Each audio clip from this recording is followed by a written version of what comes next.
لا أقسم بيوم القيامة ولا أقسم بالنفس اللوامة أيحسب الإنسان أن لن نجمع عظامه بلى قادرين على أن نسوي بنانه. الحمد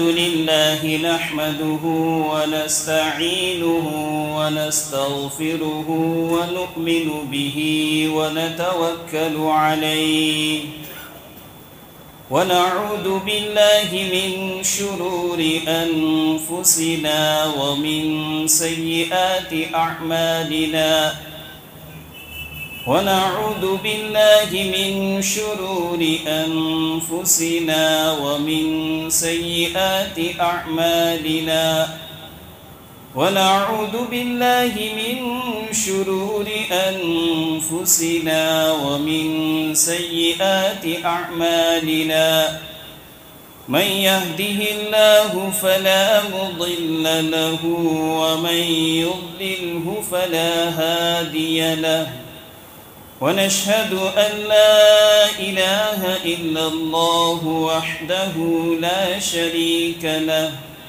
ونشهد أن سيدنا ومولانا محمدًا عبده ورسوله صلى الله عليه وعلى آله وأصحابه وسلم تسليما كثيرا أما بعد فأعوذ بالله من الشيطان الرجيم بسم الله الرحمن الرحيم يا أيها الذين آمنوا بالله ورسوله والكتاب الذي نزل على رسوله والكتاب الذي أنزل من قبل وقال النبي صلى الله عليه وسلم من قال لا إله إلا الله دخل الجنة أو كما قال عليه الصلاة والسلام صدق الله العظيم وصدق رسوله النبي الكريم ونحن على ذلك لمن الشاهدين والشاكرين والحمد لله رب العالمين. میرے محترم دینی بھائیوں اور بزرگوں، اللہ رب العزت کا فضل اور احسان ہے کہ اللہ رب العزت نے ہم سب کو ایک توفیق عطا فرمائی کہ ہم ابھی جمعہ کی نماز کو اور خطبہ کو تو 35 سے 40 منٹ پونا گھنٹہ باقی ہے، اس سے پہلے ہم مسجد میں آ گئے. ایک تو ہے اس نیت سے آئے کہ آج جمعہ کا دن ہے اور جمعہ کے دن جلدی آنے والوں کو اللہ رب العزت کی طرف سے بہت ثواب دیا جاتا ہے. جو جتنا جلدی آتا ہے اس کو اونٹ کی قربانی کرنے کے بقدر ثواب ملتا ہے. اس کے بعد آنے والے کو دوسرے جانور، اس کے بعد آنے والے کو ترتیب پوری حدیث آپ لوگوں نے سن رکھی ہے. یہ محض اللہ کا فضل ہے کہ ہم فریضہ جمعہ دو گانا اور خطبہ سننے کہ وقت سے پہلے ہم آ گئے. اور حدیث پاک میں آپ کو دین کی بات سننے کے لیے جو لوگ آتے اپنا وقت فارغ کر کے نبی کریم صلی اللہ علیہ وسلم ان کو ویلکم کہا ہے. میں حدیث آپ کو سناتا ہوں، کیا پس منظر تھا اس کا. ایک مرتبہ نبی کریم صلی اللہ علیہ وسلم نے لوگوں کے سامنے خطبہ دیا، بیان کیا. اس خطبے کے اندر جہنم کا تذکرہ، اللہ کا خوف، اللہ کے عذاب کا تذکرہ کیا، جس کی وجہ سے لوگوں کے اندر خوف طاری ہو گیا، لوگوں کے دلوں کے اندر خوف بیٹھ گیا. مجلس ختم ہو گئی، بیان ختم ہو گیا. اللہ رب العزت کی طرف سے حضرت جبریل علیہ السلام وحی لے کر آتے ہیں کہ اللہ کے نبی آپ نے ہمارے بندوں کو خوف اور ڈر کے اندر مبتلا کر دیا. آپ نے ان کو جہنم دلا کر، جہنم کی باتیں کر کر، میرا عذاب بتا کر آپ نے ان کو خوف زدہ کر دیا۔ آپ ان کو اب امید بھی دلائیے، ان کو خوشخبریاں بھی سنائیے۔ چنانچہ نبی کریم صلی اللہ علیہ وسلم نے واپس اعلان کیا، واپس مجلس جمائی، واپس خطبہ دیا۔ اس خطبے کے اندر جنت کا تذکرہ، وہ نعمتیں اور وہاں جو خوشخبریاں اللہ کے نعمتوں کی، اللہ کی عبادت پر جو انعامات ملیں گے وہ سب کو سنائی، جس کی وجہ سے لوگوں کے اندر خوشی کی لہر، ایک خوف جو ختم، خوف کی کیفیت تھی وہ امید اور رجا کے اندر بدل گئی۔ پھر نبی کریم صلی اللہ علیہ وسلم نے فرمایا کہ لوگوں جو دین کی باتیں سننے کے لیے آتے ہیں، اپنا وقت فارغ کرتے ہیں، مرحبا بوصیت رسول اللہ صلی اللہ علیہ وسلم، یہ حدیث کے الفاظ نبی کریم صلی اللہ علیہ وسلم کہہ رہے ہیں، مرحبا بوصیت رسول اللہ صلی اللہ علیہ وسلم۔ 1450 سال پہلے اللہ رب العزت نے نبی کریم صلی اللہ علیہ وسلم کی زبان مبارک سے ہم لوگوں کے لیے، دین کی مجلس میں آنے والوں کے لیے، دین کی باتیں سننے والوں کے لیے، چاہے وہ جمعہ کے دین کی مجلس ہو، جمعہ سے پہلے کا بیان ہو، یا اور رات کے موقع پر، یا کہیں بھی پروگرام ہو، دین کی باتیں سننے کے لیے جو لوگ اپنا وقت فارغ کر کے آتے ہیں، نبی کریم صلی اللہ علیہ وسلم کہتے ہیں، آپ صلی اللہ علیہ وسلم فرما رہے ہیں، 1400 سال پہلے فرما دیا، مرحبا بوصیت رسول اللہ صلی اللہ علیہ وسلم، اللہ کے رسول کی طرف سے میری وصیت کے تحت ایسے لوگوں کے لیے مرحبا ہے، ویلکم ہے، خوش آمدید ہے۔ ہم بڑے خوش قسمت ہیں، ورنہ بہت سے ایسے لوگ بھی ہیں جو بیکار کاموں کے اندر، ان کو کوئی کام نہیں ہے، بیٹھے ہوئے ہیں، گپ شپ کر رہے ہیں، ان کا وہ اپنے وقت کو ضائع کر رہے ہیں۔ اللہ نے ہم کو توفیق بخشی ہے کہ ہم وقت سے پہلے مسجد میں آگے دین کی بات سن رہے، اللہ سے دعا کرتے رہے کہ اللہ ہمیشہ ہم کو اس طرح پابند بنائے رکھ کے دین کی مجلسوں میں جانے کے لیے۔ یہ تو میں نے آپ کے سامنے جو الحمدللہ ہمارے یہاں ماحول بنا ہوا ہے کہ بہت مسجد بیان سے پہلے بھر جاتی، اذان سے پہلے بہت سارا ہمارا جماعت کھانا بھر جاتا ہے، تو اس بات کو ہم ذہن میں رکھیں کہ اللہ کے نبی نے ہم کو خوش آمدید اور ویلکم کہا ہے۔ اس حدیث کے اور آپ صلی اللہ علیہ وسلم سے بہتر ویلکم اور خوش آمدید کرنے والا کون ہو سکتا ہے؟ تو ہم اس بات کو ذہن میں رکھتے، جب بھی اس طرح دین کی مجلس ہو، ہم اس میں بڑھ چڑھ کر آگے بڑھ کر حصہ لیں، بڑھ چڑھ کر وہاں شریک ہوئے۔ میں آج جس ٹاپک کے اوپر بات کرنے والا ہوں وہ ٹاپک ہے ارتداد۔ ارتداد کے اسباب، مرتد ہونے کے اسباب کیا ہے؟ اس سے پہلے میں ایمان کے اوپر کچھ تذکرہ روشنی اور ڈالتے چلوں کہ ایمان کی نعمت ہم کو ملے وہ کتنی قیمتی نعمت ہے، اس کا کیا مقام ہے اور کیا مرتبہ ہے۔ ہم ایمان کی نعمت مل جانا یہ اللہ کا بہت بڑا شکر احسان ہے۔ آدمی پوری زندگی پر سجدے میں پڑتا ہے اس نعمت کے شکرانے کے اندر، پھر بھی اس نعمت کا شکریہ ادا نہیں کر سکتا۔ اللہ نے اس نعمت کو ہم کو دیا ہے، یہ نعمت ہمارے پاس امانت ہے۔ موت کے وقت اس امانت کو اللہ کے سپرد کرنا ہے، اور امانت کی خیانت کرنا یہ اللہ کے ہاں بہت بڑا گناہ ہے، بہت بڑا جرم گنا جاتا ہے۔ خیانت صرف یہ نہیں کہ کسی نے ہم کے پاس پیسے رکھ دیے، اس میں سے ہم نے کچھ ادھر ادھر کر دیے، کوئی چیز رکھ دی اس نے ہم نے ادھر ادھر کر دیا۔ ایمان کی نعمت اللہ نے دی ہے، اس امانت کی حفاظت کہ اس کے جو تقاضے ہیں اس تقاضوں کو پورا کرنا، اللہ کی عبادت، اللہ کی وحدانیت، اللہ کو ایک ماننا، نبی کریم صلی اللہ علیہ وسلم کو آخری رسول ماننا، آپ کے طریقوں کی اتباع اور پیروی کرنا، اس امانت کی حفاظت، اس امانت کی ذمہ داری۔ اگر ہم نے اس طریقے سے اس امانت کو استعمال ادا نہیں کیا، یہ امانت میں خیانت کی جائے گی، اور جب موت کا وقت آئے گا اللہ کو اس امانت کو سپرد کرنا ہے۔ جس کو ایمان کی نعمت مل گئی، اس ایمان کی نعمت کو بچاتے ہوئے وہ دنیا سے جا رہا ہے، اس کے لیے جنت کا فیصلہ ہے، اور ایمان کی نعمت سے بغیر کلمے سے جا رہا ہے، اس کے لیے جہنم کا فیصلہ ہے۔ ایمان کی نعمت آخرت میں کیا اس کا مقام ہے، اور آخرت میں ایک چیز کیسے کام آنے والی ہے۔ اس سے پہلے بھی میں نے آپ کو ایک مرتبہ حدیث سنائی تھی، نبی کریم صلی اللہ علیہ وسلم فرماتے ہیں کہ جو کلمہ ہم نے پڑھا ہے، لا الہ الا اللہ محمد الرسول اللہ، چھوٹا سا کلمہ ہے، لیکن اس کا وزن اور اس کی قیمت اور اس کی قدر اللہ کی نگاہ میں کیسی ہے۔ سنیے حدیث، نبی کریم صلی اللہ علیہ وسلم فرماتے ہیں کل قیامت کا دن ہوگا، جنت والے جنت میں چلے جائیں گے، جہنم والے جہنم میں پہنچ جائیں گے۔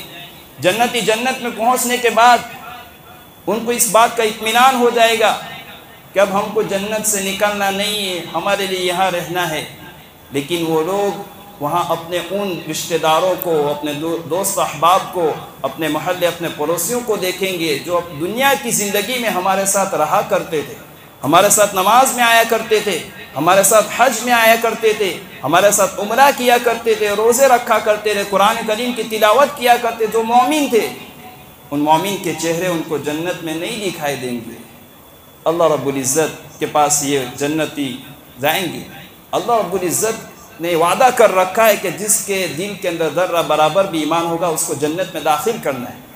وہ اپنی سزا بھگتنے کے بعد، بدعمالیوں کی وجہ بھگتنے کے بعد ضرور جائے گا۔ اللہ رب العزت ایک ایسا حوصلہ اور ایک جنتیوں کو جو جنت میں جائیں گے ان کو ایک حوصلہ دیں گے اور ان کو ریکویسٹ کرنے کی ان کے اندر ایک ہمت پیدا کریں گے۔ چنانچہ جنت والے اللہ کے سامنے جائیں گے، اللہ کے عرض کریں گے باری تعالیٰ ہمارے فلاں رشتہ دار، ہمارا فلاں پڑوسی، ہمارا فلاں دوست، ہمارے فلاں محلے والے، ہم سب ساتھ میں نماز پڑھتے تھے، ساتھ میں قرآن کریم کی تلاوت کرتے تھے، آج وہ جنت میں دکھائی نہیں دیتے، باری تعالیٰ وہ کہاں چلے گئے؟ آیا آپ نے ان کو جہنم میں ڈال دیا کیا؟ اللہ رب العزت کو تو بہانہ چاہیے۔ اللہ رب العزت تو بہانہ ڈھونڈتے ہیں ایمان والوں کی ذرا سی بات کو، ان کی مغفرت بخشش کا، ان کے لیے جنت کا فیصلہ دلانے کا اللہ تو بہانہ ڈھونڈتے ہیں۔ اللہ رب العزت ان کو کہیں گے، اور حدیث پاک پہ تو الفاظ یہ ہے کہ یہ جنتی لوگ اس طرح اللہ سے اس بارے میں جھگڑا کریں گے، درخواست کریں گے، ریکویسٹ کریں گے، جس طرح ایک آدمی اپنی چیز کسی نے چھین لی ہے، اپنا حق لینے کے لیے جس طرح جھگڑتا ہے، اللہ رب العزت یہ جنت والے اس طرح جھگڑا کریں گے۔ اللہ رب العزت ان سے فرمائیں گے جاؤ جہنم کے پاس جاؤ، جن کو بھی آپ پہچانتے ہیں ان تمام کو نکال کے لے آؤ۔ یہ جنت والے جہنم کے پاس جائیں گے، وہاں اور جہنم میں جو ایمان والے ہیں، جو اپنے گناہوں کی بدولت، اپنی بدعمالیوں کی بدولت جہنم میں جل چکے تھے، کوئی تخنوں کے بل جلا ہوگا، کوئی گھٹنوں کے بل، کوئی کمر کے بل، کوئی پورے کا پورا جل چکا ہوگا، صرف چہرہ اس کا جلا نہیں ہوگا، اللہ چہرے کو نہیں جلائیں گے۔ چنانچہ وہ لوگ جب نکلیں گے ان کو نکالا جائے گا۔ نکالنے کے بعد اللہ رب العزت نے جنت میں ایک حوض بنائی ہے جس کا نام ہے ماء الحیات۔ اس حوض کی تاثیر اور اس کا اثر یہ ہے کہ جو جہنم میں جلے ہوئے لوگ ہیں ان کو جیسے ہی اندر ڈالا جائے گا ان کا جسم پہلے جیسا ہو جائے گا، بالکل حشاس بشاس صحیح سالم جسم والے ہو جائیں گے، کہ تمام کو لے کر جنت میں آ جائیں گے۔ واپس اللہ رب العزت جنت والوں کو بلائیں گے جنہوں نے درخواست اور ریکویسٹ کی تھی کہ جاؤ جنت کے اندر جس کے سینے کے اندر ایک سکے کے برابر بھی ایمان ہے ان کو نکال کے لے آؤ۔ چنانچہ جنت والے جائیں گے، جس کے سینے کے اندر سکے کے برابر بھی ایمان ہوگا اس کو نکال کے لائیں گے۔ واپس اللہ رب العزت ان کو حکم دیں گے جاؤ جس کے سینے کے اندر آدھے سکے کے برابر بھی ایمان ہوگا ان کو نکال کے لے آؤ۔ ان لوگوں کو بھی نکال دیا جائے گا۔ تیسری مرتبہ اللہ رب العزت واپس ان لوگوں کو کہیں گے، فرمائیں گے جس کے سینے کے اندر ذرہ برابر کی، رائے کے دانے کے برابر بھی ایمان ہوگا، جاؤ ان کو نکال کے لے آؤ۔ چنانچہ تمام لوگوں کو نکال دیا جائے۔ یہاں محدثین نے اور صلحاء اور بزرگوں نے یہ نکتے کی بات لکھی ہے کہ دیکھو یہاں چیز کون سی کام آ رہی ہے؟ یہاں چیز کام آ رہی ہے ایمان، لا الہ الا اللہ محمد الرسول اللہ، جو ہم نے ایمان والے کے گھر میں پیدا ہوتے ہی جو ہم نے پڑھا ہے، یہ چیز ہم کو کام آ رہی ہے۔ مال و دولت، روپیہ پیسہ، عہدہ منصب یہ کام نہیں آ رہا ہے، وہاں کام آ رہی ایمان ہے۔ اور یہاں ایک نکتے کی بات یہ بھی لکھی ہے کہ جو سفارش کرنے والے کون ہیں؟ اللہ سے درخواست انہوں نے کی ہے جنہوں نے نیک اعمال کر کے دنیا کی زندگی کے 60-70 سال جو ملے تھے ان سالوں کے اندر اللہ رب العزت کو خوش کیا، اللہ کی رضامندی والے اعمال کیے، فرائض کو پورا کیا، واجبات کو پورا کیا، اللہ کے احکام کو پورا کیا، اور پورا کرنے کے ساتھ اللہ کو راضی کرتے دنیا سے گئے۔ ایسی حالت میں ان کی موت آئی، اللہ سے ان سے راضی ہو گیا، ان کے لیے جنت کا فیصلہ ہو گیا۔ یہ لوگ سفارشی بنے تو بزرگوں نے، علماء نے یہ نکتے کی بات یہاں لکھی ہے کہ ایک ایمان والے کا تعلق، اس کا اٹھنا بیٹھنا، اس کے دوست احباب ایک نیک لوگ ہونے چاہیے، متقی پرہیزگار ہونے چاہیے، تاکہ کل قیامت کے دن اللہ نہ کرے اپنی بدعمالیوں کی وجہ سے اگر جہنم کا فیصلہ ہوا تو یہ تیرے دوست جو دنیا میں متقی تھا، تیرا تعلق، تیرا بیٹھنا اٹھنا جس کے ساتھ تھا وہ پرہیزگار تھا، تیری سفارش کا ذریعہ بنے۔ تو ایک ایمان والے کو، ایک مومن کو چاہیے کہ اپنی ایمان کی قدر کرے، اس نعمت کی قدر و قیمت کرتے ہوئے اس کو بچانے کی اور اس کو باقی رکھنے والے اعمال کی کوشش کرے کہ ایسے اعمال کرے کہ ہمارا ایمان دن بدن بڑھتا چلا جائے۔ آج دیکھیں کہ روزانہ پچھلے کئی مہینوں سے کئی دنوں سے انٹرنیٹ کے ذریعے سے، واٹس ایپ کے ذریعے سے، فیس بک کے ذریعے سے، اخباروں کی سرخیوں کے اندر یہ بات شائع ہو رہی ہے، یہ خبر آ رہی ہے، فلاں جگہ کی مسلم لڑکی فلاں جگہ کے لڑکے کے ساتھ غیر مسلم لڑکے کے ساتھ بھاگ گئی، فلاں جگہ کا لڑکا ہے غیر ہے، فلاں بیٹی ہے مسلمان ہے، فلاں جگہ کورٹ کے اندر میرج کرنے جا رہے ہیں، یہ ان کی فوٹو ہے، یہ ان کا سرٹیفکیٹ، ان کے کاغذات آئے دن ہم سنتے رہتے ہیں۔ آخر کیا وجہ ہے؟ آخر وہ کون سی بات ہے کہ ایک لڑکی 15 سال 20 سال 25 سال ایمان والے کے گھر میں رہتے ہوئے آج تھوڑے سے پیسوں کے خاطر، معمولی کوریوں کے خاطر چند منٹوں کے اندر اپنے ایمان کو کھو رہی ہے؟ کیا اسباب ہے اور کیا سبب ہے اس کے؟ اور یہاں تک تو رپورٹ آتی ہے کہ ایک مرتبہ ایک جگہ کا رپورٹ، ایک جگہ کا واقعہ آیا ہے کہ ایک باپ اپنی بیٹی کو صبح میں فجر کی نماز کے لیے جگاتا ہے کہ بیٹی فجر کی 2 رکعت نماز پڑھنے کے لیے تو تیاری کر۔ اس بیٹی کا جواب سنیے، بیٹی کہتی ہے کہ ابا آج تک تو آپ نے مجھے روزانہ فجر کی نماز کے لیے جگاتے ہیں، آج آپ نے مجھے جگایا ہے، لیکن کان کھول کر سن لیجئے، آج کے بعد میں جس مذہب کو آپ اختیار کیے ہوئے ہیں آج اس مذہب پر میں نہیں رہی ہوں، میں مرتد ہو گئی ہوں، میں نے دوسروں کا غیروں کا مذہب قبول کر لیا ہے۔ اس کے بعد وہ بیٹی وہاں سے نکل کر چلی جاتی ہے، اور جس کے ساتھ اس کا افیئر ہو گیا ہوتا ہے اور جس کے ساتھ اس کا لفڑا چل رہا ہوتا ہے غیر مسلم کے ساتھ جا کر وہ کورٹ میرج کر لیتی ہے، اپنا مذہب بدل دیتی ہے، اور اوپر سے اس نے کیا کیا؟ اپنے باپ کے گھر کے سامنے ہی مکان لے کر رہنا شروع کر دی۔ یہ حالت ہو گئی، اور یہ ارتداد، یہ مرتد ہونا، اسلام سے پھر جانا زیادہ تر عورتوں کے اندر پایا جاتا ہے۔ اس کے کیا سبب ہے، کیا وجہ ہے؟ سب سے پہلی وجہ تو دین کی تعلیم سے دوری۔ ہم تو الحمدللہ مرد حضرات جمعہ کے سے بیان کے اندر جمعہ سے پہلے کچھ نہ کچھ دین کی بات سن لیتے ہیں، ہفتے میں جو ہماری مسجد کے اندر گشت ہوتا ہے اس میں کچھ باتیں دین کی سن لیتے ہیں، کئی مہینے کے اندر ایک مرتبہ مجلس ہوتی ہے، دین کی بات سن لیتے ہیں، کہیں جلسہ ہوتا ہے، کہیں کوئی بڑے عالم آئے ہوتے ہیں ان کی باتیں سن لیتے ہیں۔ لیکن ہماری بہت سی مائیں اور بہنیں وہ ہوتی ہے جو کئی دن ہو جاتے ہیں، کئی مہینے ہو جاتے ہیں، ان کے کانوں کے اندر دین کی، اللہ کے رسول کی بات نہیں پہنچتی ہے، جس کی وجہ سے ایمان کی جڑیں کمزور ہونا شروع ہو جاتی ہے، ایمان کا پودا اس کو پانی نہ ملنے کی بنا پر سوکھنا شروع ہو جاتا ہے۔ تو اس کے سب سے پہلا سبب تو دین کی باتوں سے دوری۔ اس ایمان کو بچانے کے لیے شریعت نے ماں باپ کے اوپر حقوق رکھے۔ جب اللہ رب العزت ماں باپ کو اولاد کی نعمت سے نوازتا ہے تو اولاد کے کچھ مراحل آتے ہیں۔ سب سے پہلا مرحلہ جو آتا ہے وہ مرحلہ ہوتا ہے ولادت، بچے کی پیدائش کا۔ بچے کی پیدائش پر کیا کیا جاتا ہے؟ شریعت نے ہم کو کیا تعلیم دی ہے؟ نبی کریم صلی اللہ علیہ وسلم نے ہم کو کیا بتایا کہ اس کے داہنے کان میں اذان دی جائے، بائیں کان میں اقامت کہی جائے۔ الحمدللہ ہم سب کرتے ہیں، ہم نے کر دیا، بس ایک عمل کر لیا، ایک سنت کے مطابق، شریعت کے مطابق اپنے عمل کر لیا، لیکن ہم اس بات کو بھول گئے کہ اس عمل کے اوپر کیا ہوا۔ اس عمل کی بنا پر آپ نے اپنے بچے کے دل کے اندر ایمان کے بیج کو ڈال دیا ہے، ایمان کا بیج اس کے دل میں چلا گیا۔ اب یہ دھیرے دھیرے جیسے بڑا ہوگا، جس طرح درخت کو پانی دینے کی بنا پر درخت بڑا ہوتا چلا جاتا ہے، پودے کی شکل اس کے بعد وہ بڑا درخت بن جاتا ہے، اس کی شاخیں نکلنا شروع ہو جاتی ہے۔ آپ نے اگر یہ عمل کر لیا تو آپ کے بچے کے دل کے اندر ایمان کا بیج پڑ گیا، اب یہ بیج دھیرے دھیرے پھوٹنا شروع ہوتا ہے۔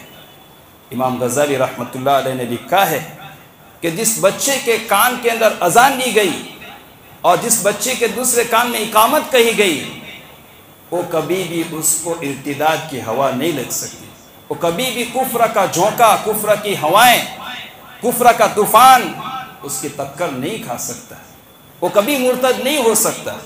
اس لیے ماں باپ کو چاہیے کہ سب سے پہلا کام یہ کرے، جیسے بچی کی پیدائش ہو اس کے کان میں اذان اور اقامت کہی جائے، گویا آپ اپنے بچے کے دل میں ایمان کے بیج کو بو رہے ہیں۔ اس کے بعد جب تھوڑا سا بولنا شروع ہو جائے، آج سے تقریباً 4-5 سال پہلے ایک مولانا مجھے بتا رہے تھے کہ 4-5 سال پہلے کی بات ہے، اس سے زیادہ پہلے کی سال کی بات ہے، آج غیروں نے ایمان کی حقیقت کو سمجھا ہے۔ کس طرح؟ وہ مولانا بتا رہے ہیں کہ بہت سی ولادتیں، بہت سی پیدائش، بہت سی پسوتی ہماری عورتوں کو اکثر جو پیدائش ہوتی ہے بچوں کی ہسپتالوں کے اندر ہوتی ہے، اور ہسپتالوں کے اندر جو عورتیں ہوتی ہیں اکثر غیر مسلم ہوتی ہیں۔ یہودیوں نے، غیروں نے اس نرس کو ایسا تیار کر رکھا ہے کہ جیسے مسلمان کا بچہ پیدا ہو یا کوئی بھی بچہ پیدا ہو اس کے کان میں کفریہ الفاظ کہے جائے۔ ایمان شریعت تو ہماری کیا کہتی ہے کہ اس کے کان میں آپ اذان دینا ہے اور اقامت کہنا ہے، لیکن یہ غیر ایسے کچھ اسباب، ایسے کچھ افراد تیار کر رکھے انہوں نے کہ جیسے اکثر مسلمان کا بچہ پیدا ہو آپ اس کے کان کے اندر کفریہ الفاظ کہہ دو، تاکہ اس کے بچپن ہی سے، اس کے پیدائش کے دن سے ہی یہ کفریہ الفاظ اس کے دل میں جنم لے اور دھیرے دھیرے جیسے بڑا ہوتا جائے یہ کفر کا شکار ہوتا چلا جائے۔ تو ضرورت ہے ہم کو اس بات کی کہ ہم اس بات کا خاص خیال رکھیں۔ ہمارے یہاں بچے کی پیدائش ہو تو فوراً ہم ان کے کان میں اذان اور اقامت کہیں۔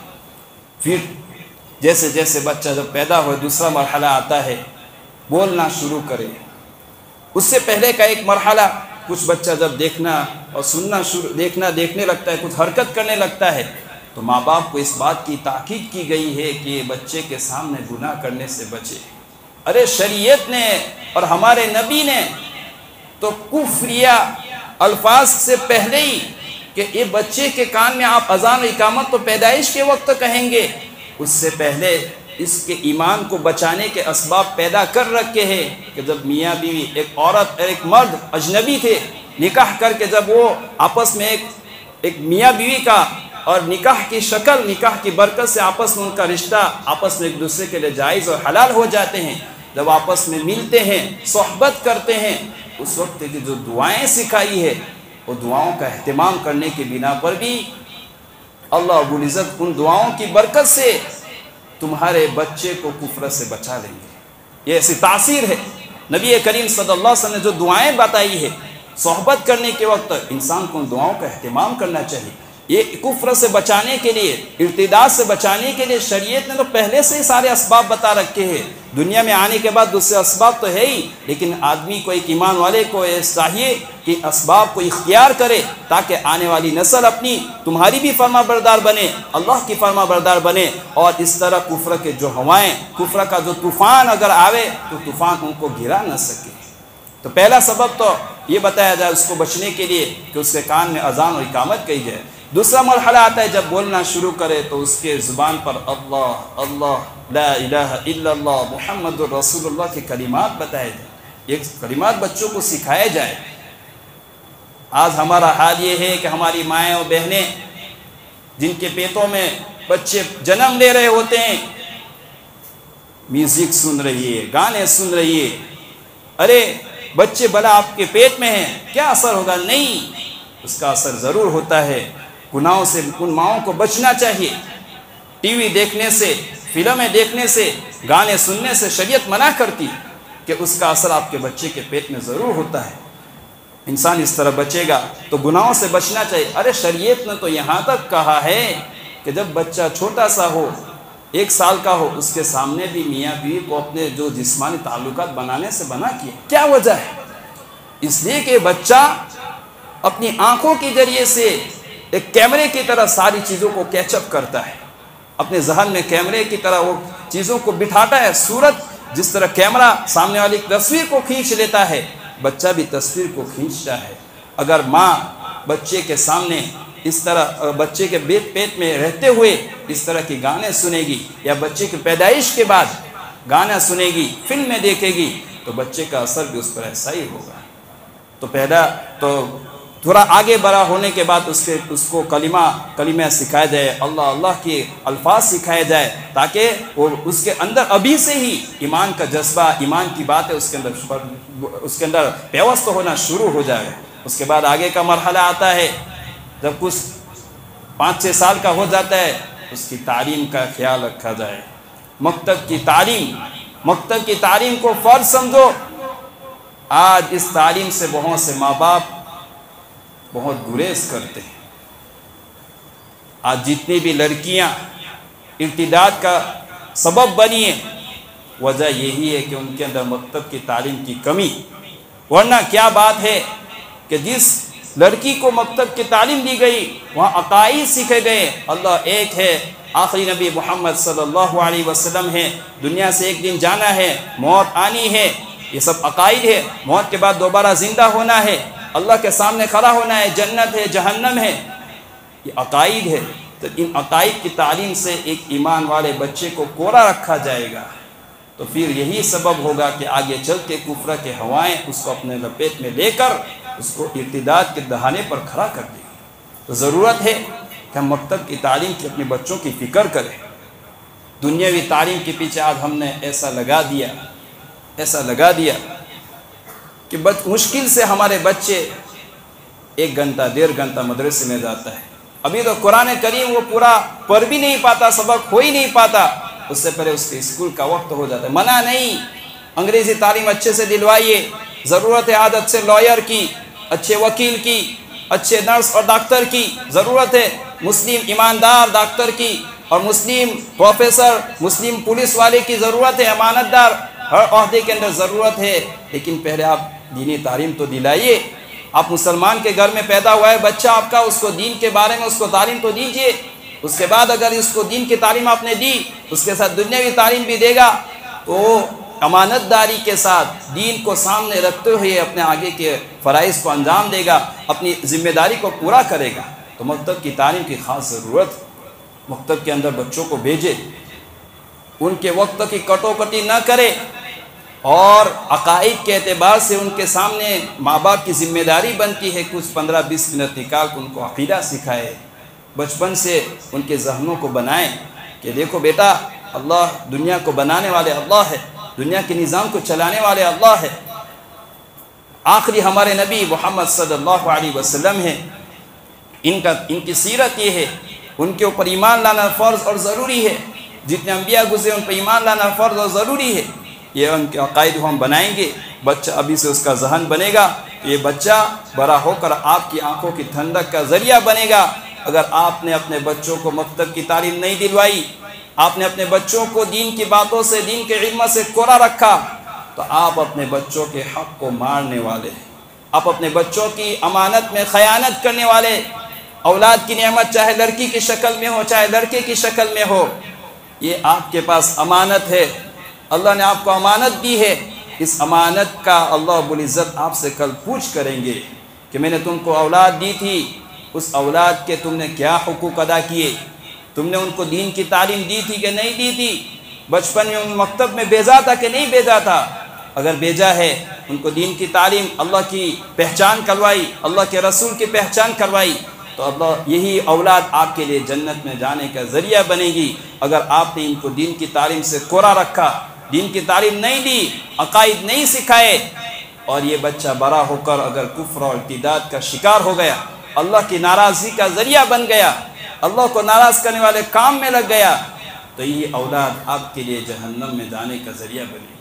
تو ضرورت ہے ہم اپنی بچوں کی تعلیم کی فکر کریں، مکتب کے اعتبار سے ان کو کم سے کم 2 سے 2.5 گھنٹے مکتب میں بھیجیں، تاکہ وہ قرآن کریم کی سیکھنے کے ساتھ ساتھ عقائد کو بھی سیکھے، سیرت کو بھی سیکھے۔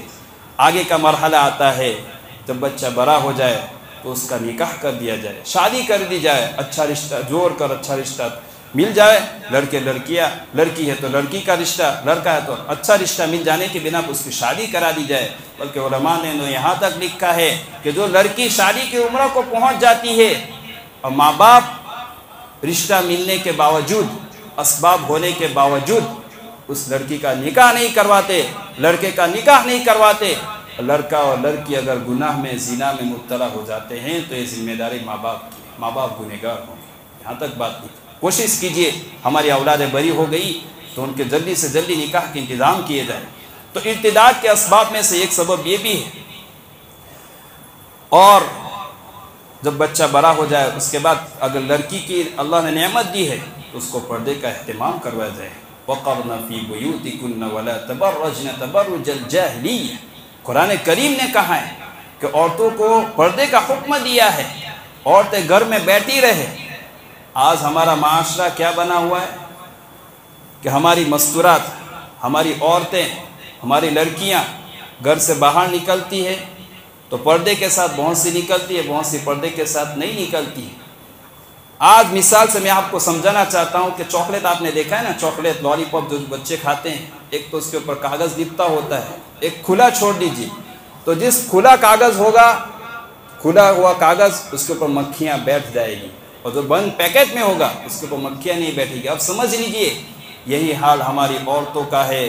جب ہماری ماں بہنیں، ہماری لڑکیاں بغیر پردے کے نکلتی ہے، نامحرموں کی نظریں ان پر پڑ جاتی ہے، نامحرموں کی نظریں پڑ کر وہ ہماری عورتوں کو، اور شیطان بد نظری کروا کر کے ہماری عورتوں کو اپنی جال میں پھنسانا چاہتا ہے۔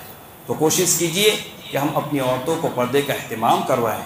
پردے اور نیوز، انٹرنیٹ، موبائل، نیٹ کا زمانہ ہے، یہ اچھی بھی چیز ہے اور بری بھی چیز ہے۔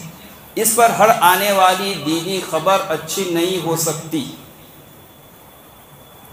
10 خبریں اچھی ہوگی، اس میں سے ایک خبر بری ہوگی، فروٹ پوائزن کا کام کرے گی۔ یاد رکھیے، میرے جملے کو یاد رکھیے۔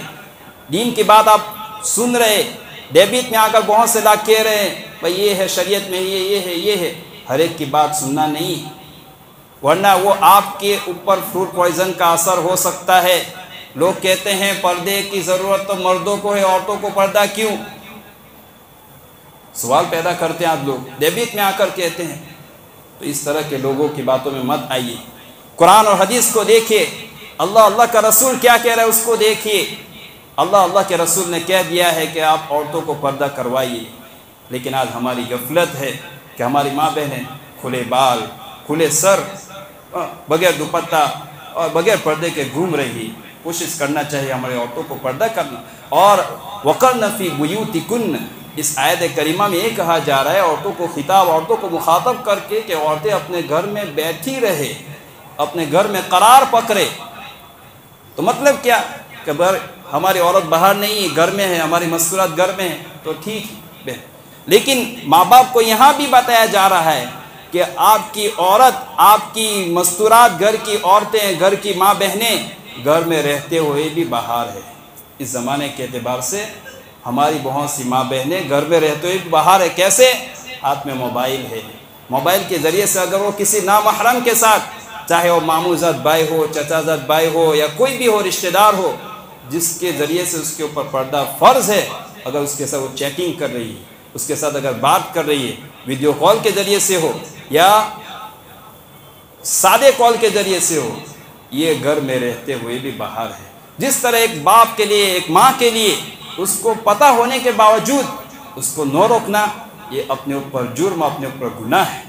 اور جس طرح ایک باپ اپنی بیٹی کو باہر بغیر پردے کے روکنے پر مامور ہے، اسی طرح گھر میں رہتے ہوئے بھی اس کے موبائل کو اس طرح اگر وہ کر رہی ہے تو اس کو چاہیے کہ اپنی بیٹی کو اس سے روکے، ورنہ اگر آپ نے نہیں روکا اور یہ پھر دھیرے دھیرے یہ سلسلہ آگے بڑھتا چلا گیا تو پھر خون کے آنسو رونے کے علاوہ کوئی بات نہیں رہے گی۔ ارے شریعت نے تو ایک مسلم اپنے رشتہ دار، ماموں زاد، چچا زاد، بھائی، اس سے منع کیا ہے، تو پھر غیروں کی تو کہاں کی بات ہے۔ آج باقاعدہ اس ہماری بچیوں کو، ہماری مسلم لڑکیوں کو پھنسایا جا رہا ہے، مسلم لڑکیوں کو اس کے ذریعے سے ایسے منتر جنتر پڑھائے جا رہے ہیں اور ان کے ذریعے ایسا جادو کیا جا رہا ہے کہ جس کی وجہ سے ہماری لڑکیاں اس سے اپنی ایمان کو چھوڑ کر، اسلام کو چھوڑ کر دوسرے مذہب میں چلی جاتی ہیں۔ تو اس کی ضرورت ہے کہ ہم اپنی ماں بہنوں کو پردے کا اہتمام کروائیں گے۔ اور ارتداد کے اسباب میں سے ایک سبب یہ بھی ہے کہ غیروں کے ساتھ زیادہ ملنا جلنا نہ ہو۔ بیماری، ایک بیماری ہوتی ہے، جس طرح بھی کچھ دنوں پہلے آنکھوں کی بیماری چلی تھی تو لوگ ایک دوسرے کے پاس جانے سے ڈرتے تھے، ایک دوسرے کے پاس جاتے بھی نہیں تھے۔ شریعت میں ایسا نہیں ہے، نبی کریم صلی اللہ علیہ وسلم نے منع فرمایا کہ ایک کا چیپ، ایک کی بیماری دوسرے کو نہیں لگتی ہے، ایک کے وائرس دوسرے کے وائرس کو نہیں لگتے۔ ارے جس اللہ نے ایک آدمی کو آنکھوں کی بیماری یا دوسرے کوئی بیماری دی ہے، کیا وہ اللہ دوسرے کو وہ اپنی بیماری نہیں دے سکتا ہے تو کیا اس کے پاس جا کر اس کو لگے گی؟ شریعت منع کرتی ہے، ایک کا چیپ دوسرے کے چیپ کو نہیں لگتا ہے۔ لیکن کان کھول کے سن لیجئے، کفر کا چیپ، کفر کے وائرس، نجوسیت کے وائرس، لا معبودیت جو غیروں کی پرستش کرتے ہیں، ان کے وائرس آپ کے اندر ضرور بھی ضرور سیرایت کر سکتے ہیں۔ لَتَجِدَنَّ أَشَدَّ النَّاسِ عَدَاوَةً لِلَّذِينَ آمَنُوا الْيَهُودَ وَالَّذِينَ أَشْرَكُوا لَتَجِدَنَّ النَّاسِ، قرآن کریم کی آیت کہہ رہی ہے کہ تم لوگوں میں، جس کا مفہوم و خلاصہ ہے، سب سے زیادہ دشمن جو پاؤں گے یہود اور نصارہ اور مشرکین کو، ایمان والو، ان کو تم اپنا زیادہ سب سے دشمن پاؤں گے، یہ تمہارے دشمن ہوں گے۔ تو ایک تجارت کی محدود حد تک، ایک اخلاقیت کے اعتبار سے ہمارا ملنا جلنا ہو، لیکن زیادہ سے زیادہ ان سے ملاقات، ان سے بیٹھنے اٹھنا بیٹھنا، یہ ہمارے ایمان کے لیوا، جان لیوا خطرہ ہو سکتا ہے، ہمارے ایمان کے خطرے کی گھنٹی ہو سکتی ہے۔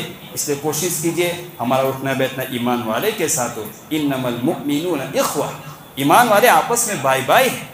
کل قیامت کی میں نے حدیث سنائی نا، آپ کو کون سی چیز وہاں کام آ رہی ہے؟ ایمان کام آ رہا ہے، اور آپ کی سفارش کے ذریعے کون بن رہا ہے؟ ایمان والے جو نیک لوگ ہیں۔ تو ہمارا اٹھنا بیٹھنا نیک لوگوں کے ساتھ ہو، اور ہم کوشش کریں کہ جتنے بھی ہمارے ایمان کے اسباب ہے، تو ایمان جس کے ذریعے سے بڑھتا ہے، اس اسباب کو اختیار کریں، نمازوں کا اہتمام کریں، قرآن کریم کی تلاوت کا اہتمام کریں، ہمارے گھر کی ماں بہنوں کو دین کی باتیں بتائیں۔ ہم جو یہاں سن کے جاتے ہیں، یا کوئی ایسا وقت طے کر کے فضائل اعمال کی تعلیم ہے، تھوڑا تھوڑا بہت پڑھتے رہیں گے، اس میں صحابیات کے واقعات، صحابہ کے واقعات، نماز کے فضائل، ذکر کے فضائل، قرآن کریم کی تلاوت کے فضائل۔ عورتوں کا دل بہت نرم ہوتا ہے، بہت جلدی ان کا دل پسیج جاتا ہے، پگھل جاتا ہے، تو ان کے سامنے یہ باتیں آئے گی تو ہماری ماں بہنوں کا دین ابھرے گا، ان کا ایمان بلند ہوگا، اور پھر ہمارے لیے وہ کسی دین کی باتوں کا رکاوٹ نہیں بنے گی، دین کے کاموں میں معین و مددگار بنے گی، اور کل قیامت کے دن اللہ کے سامنے ہمارے لیے سفارش کا اور جنت میں جانے کا ذریعہ بنے گی۔ اللہ رب العزت سے دعا ہے، اللہ رب العزت ہم سب کو کفر اور شرک اور تمام طرح کی فتنوں سے پوری حفاظت فرمائے، اور آخر میں ایمان کے حالت میں موت نصیب فرمائے۔ وآخر دعوانا الحمد للہ رب العالمین۔